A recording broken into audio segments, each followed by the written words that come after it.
Hello and welcome on my YouTube channel Mohammad Zakaria, and today we will learn the 8th chapter of Standard 12, that is Geography, Nature and Scope, and this is the second video on this chapter. So let's begin with skills of geographer. The skills required to study geography and the methods and techniques used in geography make it empirical and practical in nature.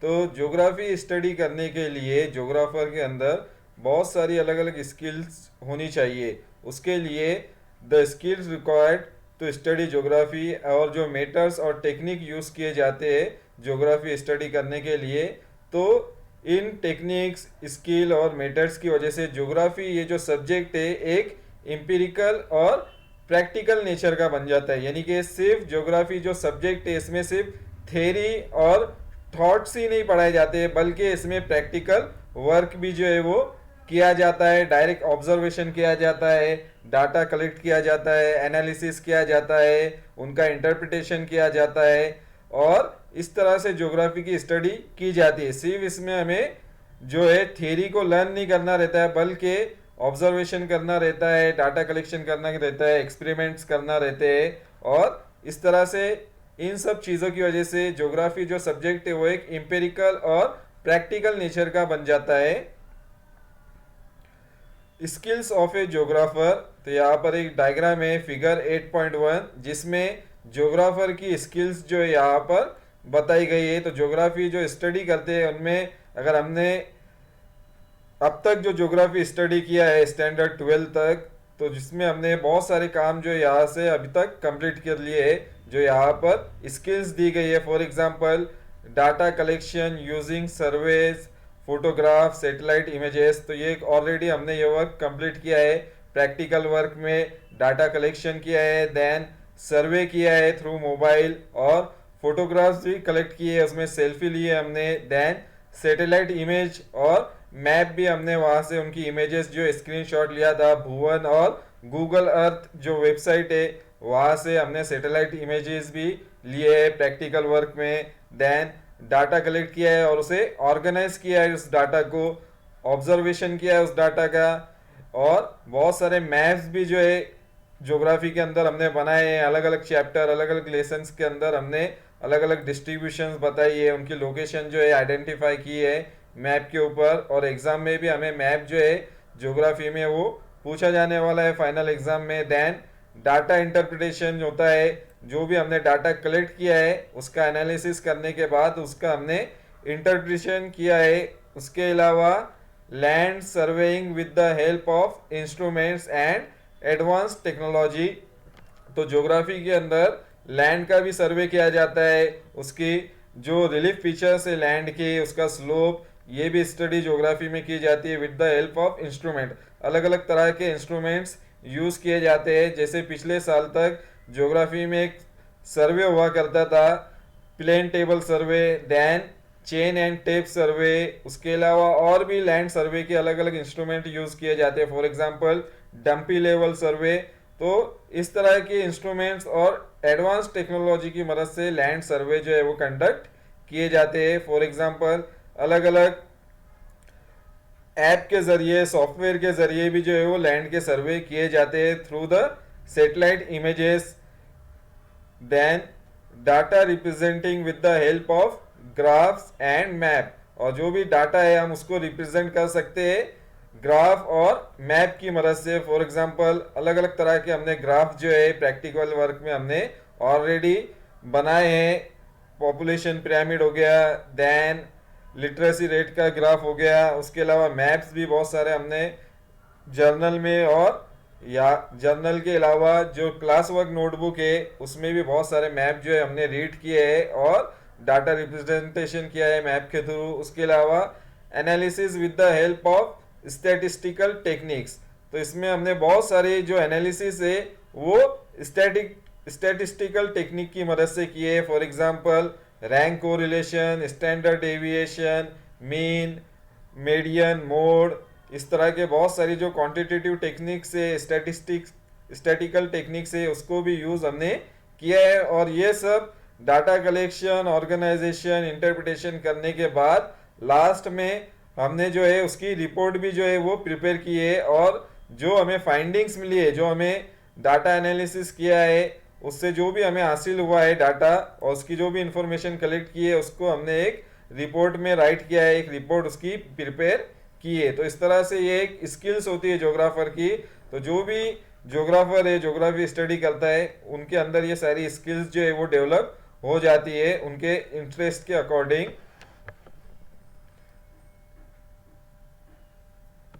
The study is very scientific and is always supplemented with experiment, data observation, patterns, data analysis and research findings।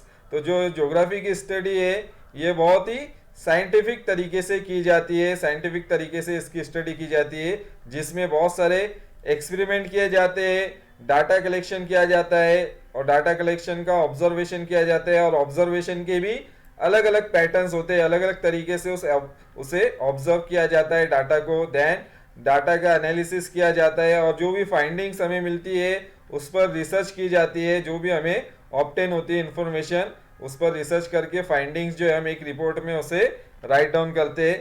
तो ये एक scientific तरीके से geography जो है वो study की जाती है। सिर्फ हम थ्योरी नहीं इसमें स्टडी करते हैं ज्योग्राफी के अंदर, बल्कि experiment, data collection, observation, then data analysis, research finding, ये सारे काम भी ज्योग्राफी के अंदर इंक्लूड होते हैं। It is not just based on theory, जैसे मैंने पहले बताया है कि ज्योग्राफी जो है सिर्फ ये थ्योरी पर बेस्ड नहीं है, but supported by evidence based on data collection. तो ज्योग्राफी की स्टडी को सपोर्ट मिलता है एविडेंस से, देन जो बेस होते हैं डाटा कलेक्शन से। जो भी डाटा हम कलेक्ट करते हैं वो एज ए एविडेंस हम यूज कर सकते हैं हमारी थ्योरी को सपोर्ट करने के लिए। देन उस डाटा कलेक्शन का हम एनालिसिस करते हैं through various tools and techniques. तो एनालिसिस के भी अलग अलग तरीके होते हैं, अलग अलग मेथड्स होते हैं और अलग अलग टूल्स और टेक्निक यूज किए जाती है, टेक्नोलॉजी का यूज किया जाता है, इंस्ट्रूमेंट्स का यूज किया जाता है, कैलकुलेशंस किए जाते हैं, स्टैटिस्टिकल टेक्निक यूज की जाती है। तो अलग अलग मेथड्स से जो है डाटा इंटरप्रिटेशन किया जाता है as a scientific method. Scientific तरीके से ज्योग्राफी की स्टडी जो है वो की जाती है ज्योग्राफी में। Initially geography has develop through observation. तो जो ज्योग्राफी डेवलप हुआ है वो मैक्सिमम डेवलप हुआ है थ्रू ऑब्जर्वेशन की वजह से। तो जो भी हम चीज़ें ऑब्जर्व करते हैं, जो हमारे सराउंडिंग में मौजूद हो, जो भी हमारा इन्वायरमेंट हो अपने लोकेलिटी का, उसके अकॉर्डिंग जो है हम ऑब्जर्वेशन करके जितनी भी इंफॉर्मेशन है उसको कलेक्ट करते हैं डाटा को, देन उसका ऑब्जर्वेशन करते हैं। फॉर एग्जांपल हमारे लोकल एरिया की सॉइल कैसी है, देन क्लाइमेट कैसा है, ये सब हम ऑब्जर्व कर सकते हैं और उसकी इंफॉर्मेशन जो है डाटा कलेक्शन करके, एनालिसिस करके उस पर हम एक रिपोर्ट भी प्रिपेयर कर सकते हैं। तो ज्योग्राफी ये जो सब्जेक्ट है सिर्फ क्लासरूम में बैठकर ही स्टडी नहीं कर सकते, बल्कि हम वर्ल्ड के किसी भी एरिया में उसकी स्टडी कर सकते हैं through the observation. Self observation से भी हम ज्योग्राफिकल स्टडी कर सकते हैं। When we look back at history of the subject, we find that earlier scholars of the subject have written a lot about the description of the earth। तो अगर हम history में देखें, एंशियंट टाइम में देखें और ज्योग्राफी की अगर हम सब्जेक्ट की हिस्ट्री देखें, तो जो स्कॉलर्स थे अर्लियर, पहले के जो स्कॉलर्स गुजरे हैं यहाँ पर ज्योग्राफी सब्जेक्ट के, उन्होंने बहुत सारा रिटर्न वर्क किया है about the description of the earth surface. तो अर्थ सरफेस के बारे में उन्हें बहुत सारी इंफॉर्मेशन कलेक्ट की है और उसके बारे में डिस्क्रिप्शन उन्होंने किया है, जो भी उन्होंने उस टाइम पर ऑब्जर्व किया था अपने लोकेलिटी में और जहाँ तक उनको इन्फॉर्मेशन मिल सकती थी, डाटा कलेक्शन हो सकता था, उन्होंने उतनी इन्फॉर्मेशन जो है कलेक्ट की है और जो अर्थ सरफेस है उसकी डिस्क्रिप्शन उन्होंने की है। अलग अलग बुक्स भी उन्होंने राइट डाउन की थी, तो उनके बारे में हमें देखना है। तो उनमें से एक है, notable among them is the work of A Greek scholar called Hecataeus. तो इनमें से जो एंशियंट स्कॉलर है उसमें से एक है ग्रीक स्कॉलर जो ग्रीस के रहने वाले थे, जिसका नाम है हिकेटियस। तो इन्होंने भी ज्योग्राफी में बहुत सारा वर्क किया है, बहुत सारे इनके बुक्स अवेलेबल है। हिज बुक जेस पीरियडियस which was published before the end of the 6th century BC।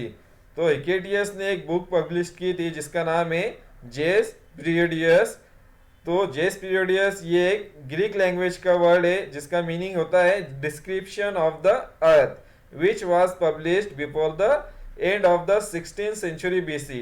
तो ये 16th सेंचुरी बीसी खत्म होने से पहले इन्होंने ये पब्लिश की थी बुक जिसका नाम है जेस पीरियडियस। तो इसके अंदर मैक्सिमम इंफॉर्मेशन जो थी वो थी डिस्क्रिप्शन ऑफ द अर्थ के बारे में। उन्होंने बहुत सारी इंफॉर्मेशन उस बुक में जो थी मेंशन की थी। It is the first systematic description of the world. और ये जो बुक है ये से first systematic description of the world माना जाता है। इससे पहले कोई भी बुक इतने सिस्टमैटिक तरीके से जो थी वो अवेलेबल नहीं थी जिसमें अर्थ की बहुत ही ज़्यादा एक्यूरेट इंफॉर्मेशन मौजूद हो। तो इसे first systematic description of the world भी कहा जाता है इस बुक को। It also gives a detail account of Mediterranean Sea. तो ये बुक जो है डिटेल इंफॉर्मेशन भी जो है वो देती है मेडिटेरियन सी के बारे में। और मेडिटेरियन सी के जो भी आइलैंड्स है उनकी इंफॉर्मेशन इस बुक में अवेलेबल है। उसके स्ट्रेच जो है मेडिटेरियन सी के उनकी इंफॉर्मेशन भी जेस पीरियडियस बुक में अवेलेबल है। और इसके अंदर जो जनरल आउटलाइन थी उस टाइम पे जितना भी इम्पोर्टेंट कंट्रीज थे, जितने भी जो मेजर कंट्रीज थे उस टाइम पर उनके पीरियड के अंदर, तो उनकी एक जनरल आउटलाइन दी गई है of all the countries of the world. तो इसके एक फिगर दी गई है जो मैप उन्होंने प्रिपेयर किया गया था, फिगर 8.2 देखेंगे हम। तो ये मैप है figure 8.2 map of the world by Hecataeus. तो ये जेस पीरियडियस बुक में ये उन्होंने मैप जो है प्रिपेयर किया था, वर्ल्ड का मैप है ये। तो उस टाइम पे बहुत ज़्यादा टेक्नोलॉजी अवेलेबल नहीं थी, तो इन्फॉर्मेशन जो है बहुत ही फास्ट उन्हें नहीं मिलती थी। जो भी डिटेल डाटा है तो बहुत ही लिमिटेड उन्हें अवेलेबल होता था। तो जहाँ से उनके यहाँ पर है ग्रीस, तो ग्रीस के बाजू में यहाँ पर देखेंगे हम तो यहाँ पर इटालिया है, इटली जो है आज का प्रेजेंट। देन ब्रिटेन की हमें इंफॉर्मेशन दिख रही है, ब्रिटेनिया यानी कि आज का ये इंग्लैंड है। यहाँ पर आयरन यानी कि ये यहाँ पर है आइसलैंड। उसके अलावा ये अफ्रीका कॉन्टिनेंट है, तो अफ्रीका कॉन्टिनेंट में उस टाइम पे सिर्फ यहाँ पर ये मेजर पार्ट में डेवलपमेंट हुई थी जो लीबिया, और यहाँ पर इजिप्ट का पार्ट है। तो यहाँ पर अर्थ सरफेस की इंफॉर्मेशन दिखाई दे रही है। देन उस टाइम की जो मेजर रिवर है ये जैसे कि यहाँ पर है ब्लैक लाइन जो ये नाइल रिवर है जो इजिप्ट के अंदर है। देन यहाँ पर इथोपिया जो है प्रेजेंट इसकी यहाँ पर मैप में दिखाई दे रहा है। देन अरेबिया फेलिक्स, तो यहाँ पर present Saudi Arabia, then UAE, ये कंट्रीज यहाँ पर मौजूद है, यमन। देन यहाँ पर एशिया है, एशिया में यहाँ पर अगर देखेंगे हम यहाँ पर भी हमें 2 रिवर्स दिखाई दे रही है। तो ये है Tigris and Euphrates river system है यहाँ पर जो प्रेजेंटली जो है इराक में। देन एशिया यहाँ पर, तो एशिया में यहाँ पर हम देख सकते हैं गंगा रिवर सिस्टम भी यहाँ पर उन्होंने अपने मैप में जो है बनाया था। गंगा रिवर किस तरह से उसका ओरिजिन होता है, यहाँ पर हिमालयन माउंटेन है, इस तरफ गंगा के नॉर्थ साइड में हिमालयन माउंटेन से यहाँ से उसका ओरिजिन हो रहा है। और यहाँ से जो अदर डिस्ट्रीब्यूटरीज है, स्मॉल रिवर्स है जो गंगा से आकर यहाँ पर उनका कॉन्फ्लुएंस होता है, वो इसकी इंफॉर्मेशन भी दी गई है। देन इंडस रिवर सिस्टम भी यहाँ पर है। देन इंडस रिवर सिस्टम जो है जिसमें प्रेजेंट इंडिया का पंजाब और पाकिस्तान जो है ये एरिया यहाँ पर मेंशन होता है इंडस रिवर के इधर, जहाँ पर पंजाब की जो 5 मेन रिवर्स है वो भी यहाँ पर हमें दिखाई दे रही है। तो इस तरह से ये उस टाइम में जितना उन्हें डाटा मिल सकता था उसके अकॉर्डिंग जो है ये एक जनरल उन्होंने आउटलाइन मैप वर्ल्ड का जो है वो प्रिपेयर किया था। तो इस तरह से जिसमें मेन फोकस था अर्थ सरफेस के ऊपर। देन नेक्स्ट देखेंगे हम स्कॉलर जो है टॉलोमी। तो टॉलोमी जो है ये भी एक स्कॉलर है और इनकी भी एक बुक पब्लिश हुई थी जिसका नाम है ज्योग्राफी। बुक का नाम ही था geography. was another book on general description and also included an atlas। तो ये भी एक जनरल डिस्क्रिप्शन था इस बुक के अंदर अर्थ सरफेस का और इसमें बहुत सारे मैप्स भी इंक्लूडेड थे। मैप्स इंक्लूडेड थे, बहुत सारी मैप की सीरीज थी जिसे हम एटलस कहते थे। तो इस बुक के अंदर बहुत सारे मैप भी उन्होंने प्रिपेयर किए थे टॉलेमी ने।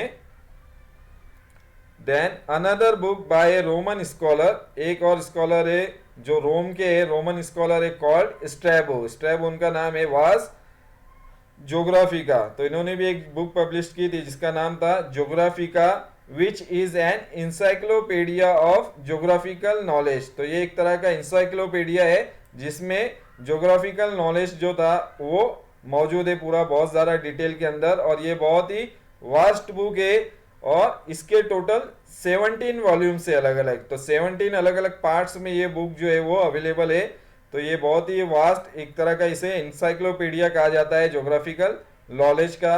उस टाइम की बहुत सारी इंफॉर्मेशन थी वो हमें इस बुक के थ्रू जो है वो मिल सकती है।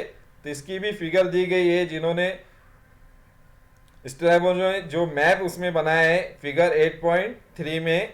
तो ये था map drawn by Strabo, A Roman geographer. तो रोमन ज्योग्राफर उन्होंने ये मैप उस अपनी बुक में जो था वो ड्रॉ किया था। तो यहाँ पर है इटली, और उस टाइम पे जितने भी मेजर रीजन थे जैसे कि इटली की जिनसे जिनसे जो ट्रेडिंग रिलेशन थे, लार्ज स्केल पर यहाँ पर ट्रेडिंग होती थी इटली की, क्योंकि यहाँ पर रोमन एम्पायर था, बहुत ही पावरफुल एम्पायर था। तो इसलिए ये सुपर पावर थे उस वक्त के, रोम और ग्रीस। तो जितने भी स्कॉलर्स वगैरह होते थे वो इन एरिया से आते थे उस टाइम पर, ग्रीस और रोम के। तो उनके जिनसे भी ट्रेडिंग रिलेशन होते थे वहाँ की इंफॉर्मेशन उन्हें जो भी ट्रेडर्स होते थे उनके जरिए मिल जाती थी।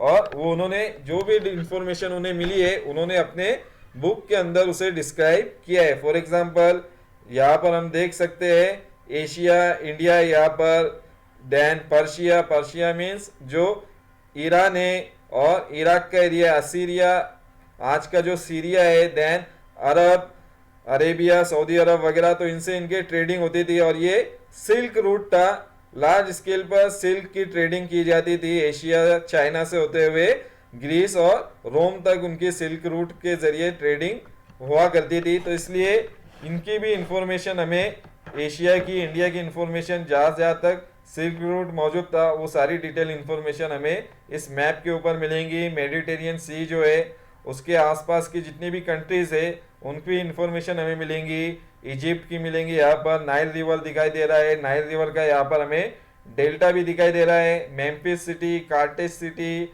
बेबीलोन, उसके अलावा अलग अलग एरिया हमें यहाँ पर दिखाई दे रहे हैं।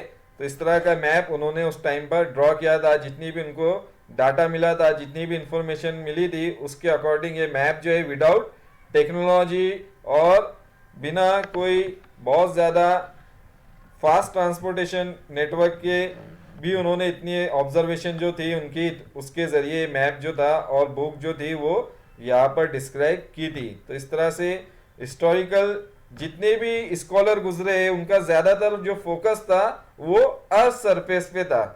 तो जितने भी हम उनके वर्क देखेंगे वो सब रिलेटेड होते थे अर्थ सरफेस से, क्योंकि इतनी ज़्यादा मॉडर्न टेक्नोलॉजी नहीं थी जिससे वो अर्थ सरफेस के अलावा भी दूसरी इंफॉर्मेशन कलेक्ट कर सके।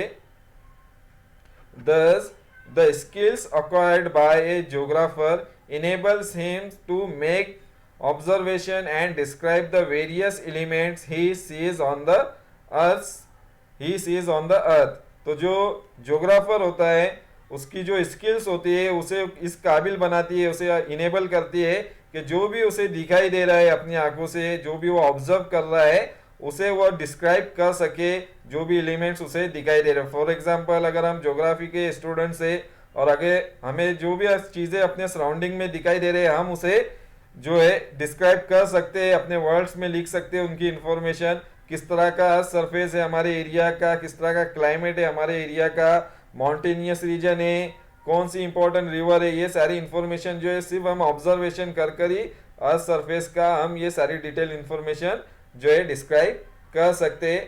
तो उस टाइम की जो भी बुक्स वगैरह दिखाई देती है हमें, तो जो भी वो देखते थे अपने आसपास उसकी इंफॉर्मेशन जो थी वो डिस्क्राइब कर लेते एक बुक के अंदर, और इस तरह से वो नॉलेज के तौर पर हमें आज भी वो दिखाई दे रही है। These skills of the geographer have enriched the subject. तो ये सब स्किल जो है ज्योग्राफी को इनरिच बनाती है, ज्योग्राफी सब्जेक्ट को बहुत ज़्यादा इससे मदद मिलती है. As newer branches of geography keep developing with time.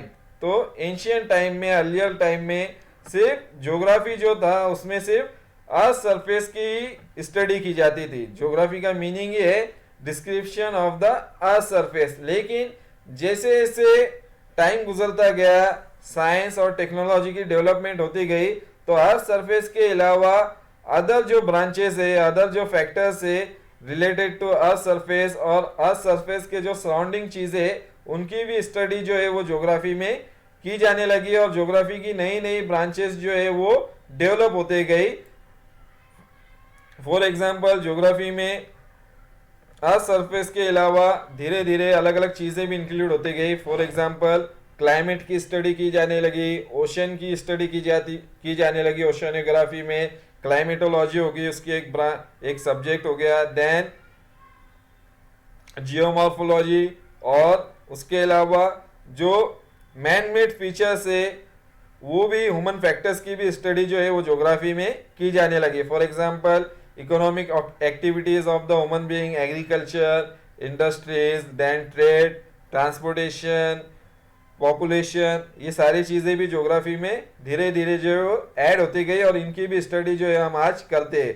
तो इसमें एटमॉस्फेयर आ गया, क्लाइमेट आ गया, बायोस्फीयर आ गया, ये सारी चीज़ें भी अब ज्योग्राफी में हम स्टडी करते हैं, क्योंकि ज्योग्राफी की बहुत ज़्यादा सब्जेक्ट की जो ब्रांच है वो बहुत ज़्यादा वास्ट हो गई है और ज्योग्राफी का स्कोप भी जो है वो बहुत ज़्यादा बढ़ चुका है टाइम के साथ साथ. तो इसमें बहुत सारी चीज़ें हम जो है ज्योग्राफी में स्टडी कर सकते हैं, चाहे वो आर्ट्स फैकल्टी से रिलेटेड हो, कॉमर्स फैकल्टी से रिलेटेड हो या साइंस फैकल्टी से रिलेटेड हो. ये सबकी स्टडी हम ज्योग्राफी में कर सकते हैं.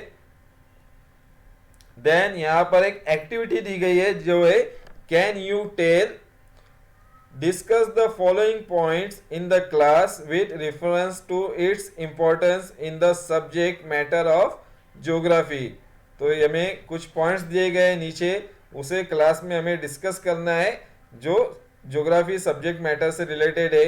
फर्स्ट पॉइंट है इन्वायरमेंट वर्सेस मैन, और सेकंड पॉइंट है complete study of India versus study of only agriculture in India. तो इसमें हमें इन्वायरमेंट और जो मैन है इनकी रिलेशनशिप के बारे में स्टडी कर सकते हैं कि किस तरह से इन्वायरमेंट जो है वो मैन को अफेक्ट करता है, किस तरह से मैन जो है अपने एनवायरनमेंट को अडॉप्ट करता है अपनी डेवलपमेंट के लिए. इस तरह से हम इसकी स्टडी कर सकते हैं. Then complete study of India, India की हमें कंप्लीट स्टडी करनी है, टोटल जितनी भी इंडिया में फीचर्स है वो सब की स्टडी हमें करना है. Versus study of only agriculture in India, और इसमें सिर्फ हमें जो एग्रीकल्चरल एक्टिविटी इंडिया में परफॉर्म की जाती है सिर्फ उसकी स्टडी करनी है.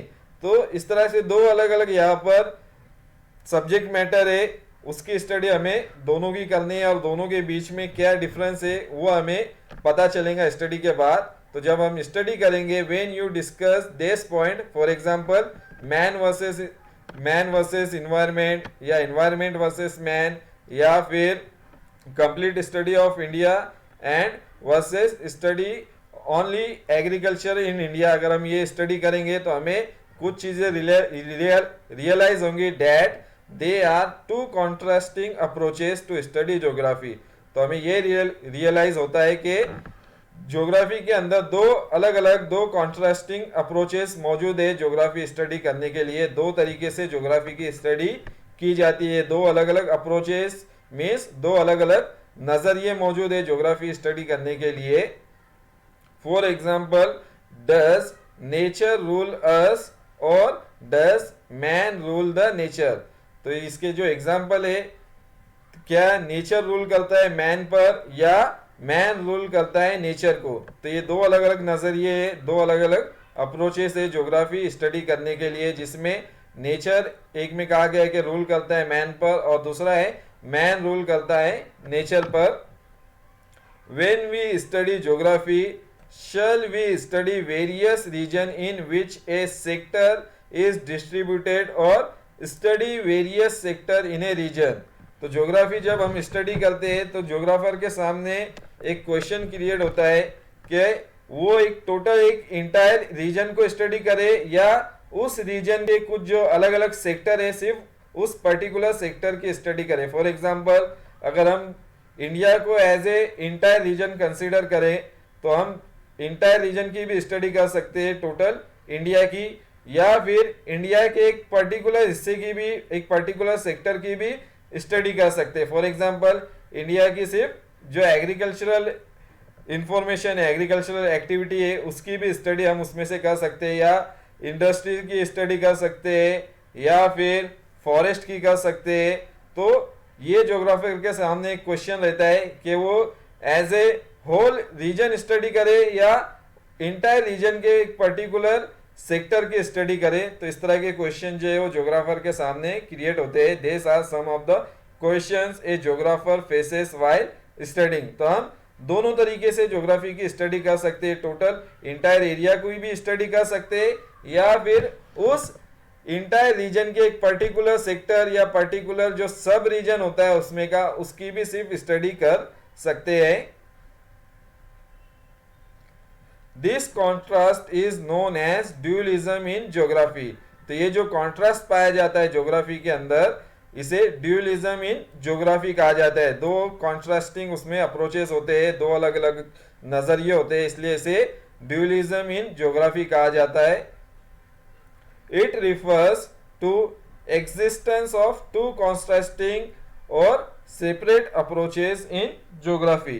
तो इसलिए इसे ड्यूलिज्म कहा जाता है। दो अलग अलग कॉन्ट्रास्टिंग उसमें अप्रोचेस होते हैं या फिर सेपरेट अप्रोचेस होते हैं ज्योग्राफी के अंदर, जिसके जरिए ज्योग्राफी की स्टडी की जाती है। For example some geographers are of the view that nature is more dominant than man.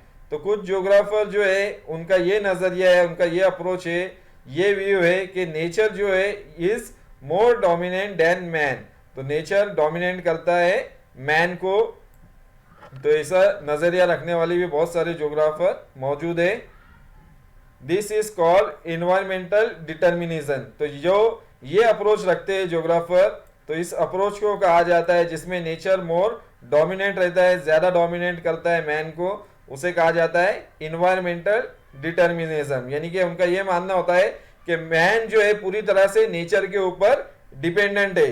जो भी एक्टिविटी जो मैन परफॉर्म करता है वो पूरी तरह से अफेक्ट होता है नेचर की वजह से। फॉर एग्जांपल एग्रीकल्चरल एक्टिविटी अगर मैन परफॉर्म कर रहा है तो ये एग्रीकल्चरल एक्टिविटी भी पूरी तरह से जो है वो नेचर के ऊपर डिपेंडेंट है। अगर वहां पर फेवरेबल सॉइल अवेलेबल नहीं रहेंगी, वाटर सप्लाई अवेलेबल नहीं रहेगा फ्रॉम नेचर, तो मैन जो है वहां पर एग्रीकल्चरल एक्टिविटी परफॉर्म नहीं कर सकता है। तो इसलिए नेचर जो है ये ज्यादा डोमिनेंट होता है। तो ये नजरिया रखते हैं, ये अप्रोच रखते हैं, इसलिए इसे एनवायरमेंटल डिटर्मिनिज्म कहा जाता है। While other think that man dominates the nature. और जो अलग ग्रुप है, जो दूसरा ज्योग्राफर्स का ग्रुप है, उनका ये मानना है कि मैन डोमिनेट करता है नेचर को। और इस तरह का अप्रोच रखने वाले को कहा जाता है पॉसिबिलिज्म। पॉसिबिलिज्म इसे कहा जाता है जिसमें मैन जो है वो डोमिनेट करता है नेचर को।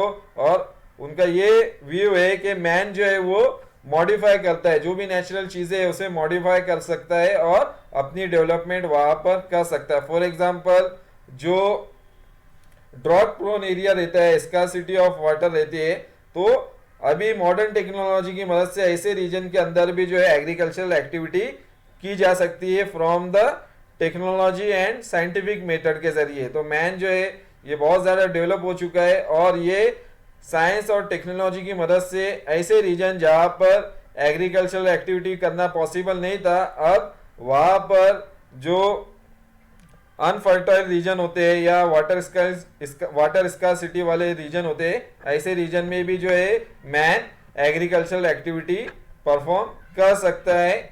फ्रॉम द इरिगेशन वहाँ पर जो है फ्रॉम इरिगेशन के जरिए वहाँ पर वाटर सप्लाई किया जा सकता है एग्रीकल्चरल एक्टिविटी के लिए। तो इस तरह से मैन जो है ये डोमिनेट करता है नेचर को। इस तरह के अप्रोच को कहा जाता है possibilism.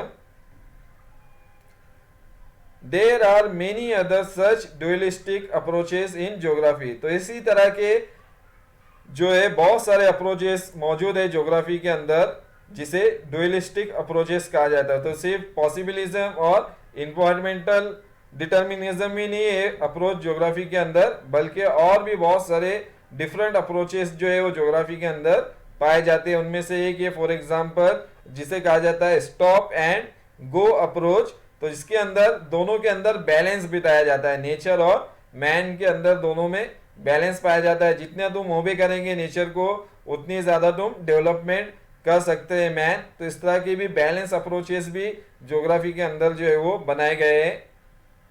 This makes geography dualistic in nature. तो इस तरह के अप्रोचेस जो है ज्योग्राफी के अंदर, ये ज्योग्राफी को जो है ड्यूलिस्टिक बनाते हैं। और ज्योग्राफी जो है ये एक ड्यूलिस्टिक नेचर का एक सब्जेक्ट है, जिनमें अलग अलग तरह के अप्रोचेस और थॉट्स होते हैं, अलग अलग नजरिए होते हैं। So this is the end of this video, and in next video I will finish the 8th chapter. So thank you.